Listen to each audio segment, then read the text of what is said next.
Frei Gilson foi atacado nas redes sociais. Quando alguém exalta Deus, o capeta, ele se enfurece. Esse homem está agora nas orações do Rosário, agora na Quaresma, na sexta-feira, ele conseguiu reunir de madrugada, 4 da madrugada, 1 milhão de pessoas no YouTube. Como é que o povo acorda 4 horas da manhã para assistir um padreco conservador que defende princípios da família?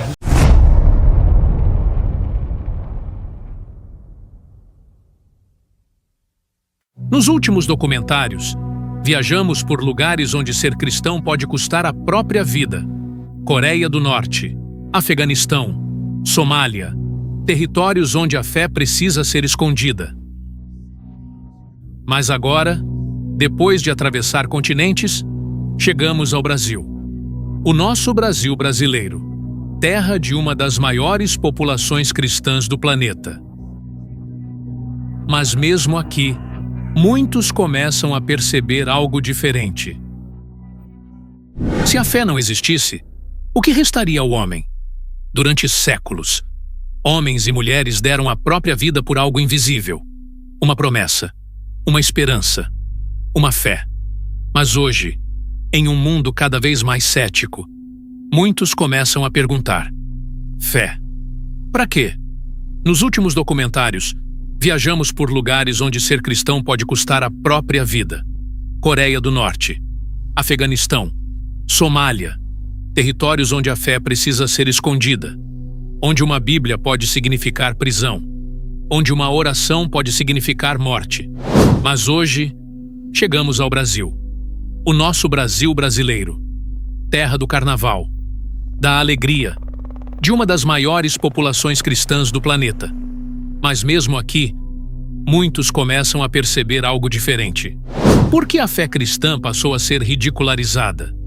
Nas redes sociais, em debates públicos, ou até dentro da própria família, não é raro que quem fala de Deus seja chamado de fanático, beato ou exagerado. A fé, que durante séculos foi parte da identidade cultural do país, começa a ser tratada como algo ultrapassado. A Bíblia, curiosamente, já descrevia tempos assim. Apocalipse capítulo 12, versículo 17.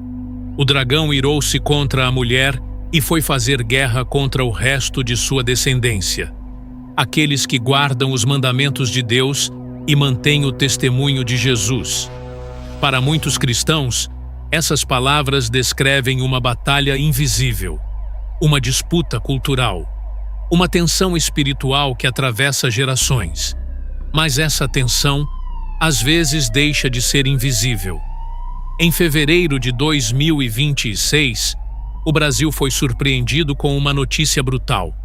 Uma freira de 82 anos foi morta a pauladas durante uma invasão a um convento no estado do Paraná. Uma mulher que dedicou décadas da vida à oração, ao silêncio e ao serviço. Uma vida inteira entregue à fé. Para muitos, esse crime foi mais do que uma tragédia isolada. Foi um símbolo, um sinal de que até lugares de oração podem se tornar territórios de violência. A fé ainda tem lugar na sociedade moderna? Em muitos espaços públicos, expressões religiosas passam a ser questionadas. Em alguns momentos, líderes religiosos enfrentam críticas intensas ou processos judiciais quando expressam opiniões baseadas na fé. O padre Paulo Ricardo, por exemplo, já enfrentou processos judiciais e controvérsias por declarações em palestras e vídeos. O padre José Augusto, da comunidade Canção Nova, também enfrentou ações judiciais relacionadas a posicionamentos religiosos. Para alguns, isso faz parte do debate democrático. Para outros, é um sinal de que a fé cristã começa a encontrar resistência. Até no tribunal eu já fui. Até no tribunal. Lá do S e aquele monte de letra lá. O meu nome foi lá, eu estava lá, fui. Poderia ser preso, mas não fui. Porque Deus não quis. desprezado, deixado de lado.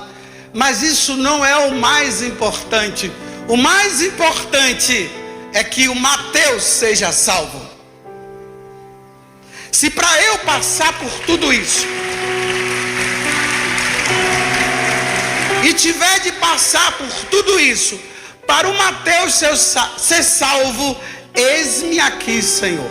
Outro episódio recente mostra como religião, mídia e liberdade de expressão se cruzam no Brasil. Em 2026, o Supremo Tribunal Federal autorizou a exibição de um documentário sobre a congregação católica Arautos do Evangelho.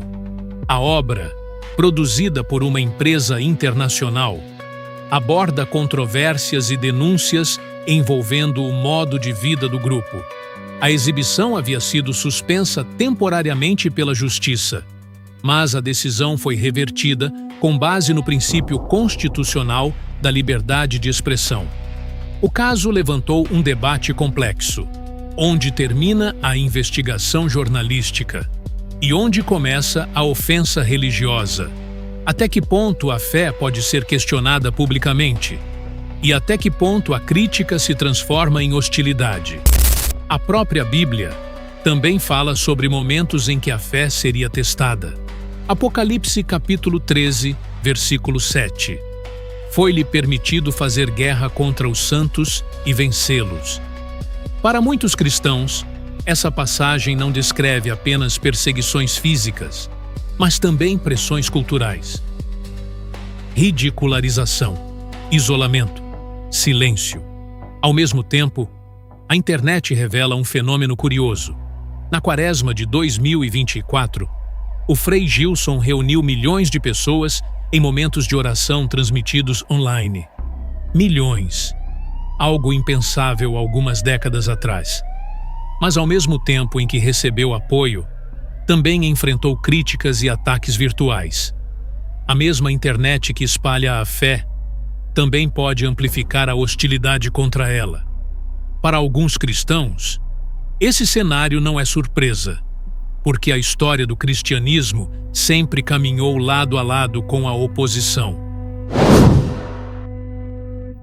Desde o nascimento de Jesus Cristo, o Evangelho de Mateus relata que o rei Herodes ordenou a morte de todas as crianças com menos de 2 anos na região de Belém.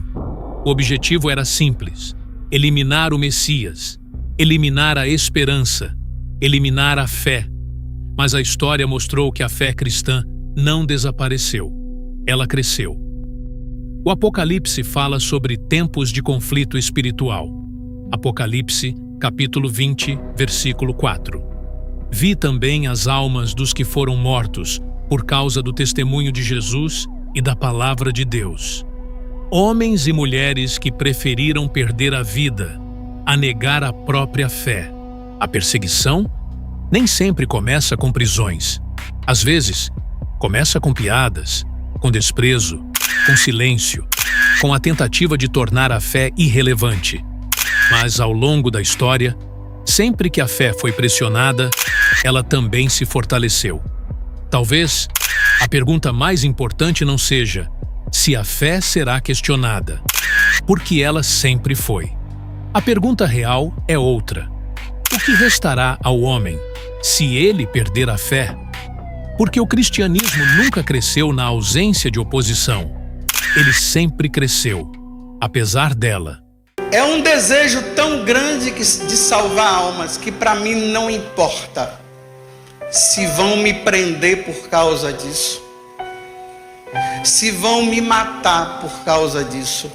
Eu estou pouco me lixando se vão me prender por causa de pregar o Evangelho, se vão me torturar ou se vão me matar. O que eu quero é que você seja salvo. O que eu quero é que sua família seja salva. Este é o canal João Profeta. A verdade é proclamada, o Evangelho confronta e a esperança se renova. Inscreva-se, compartilhe, fortaleça a missão.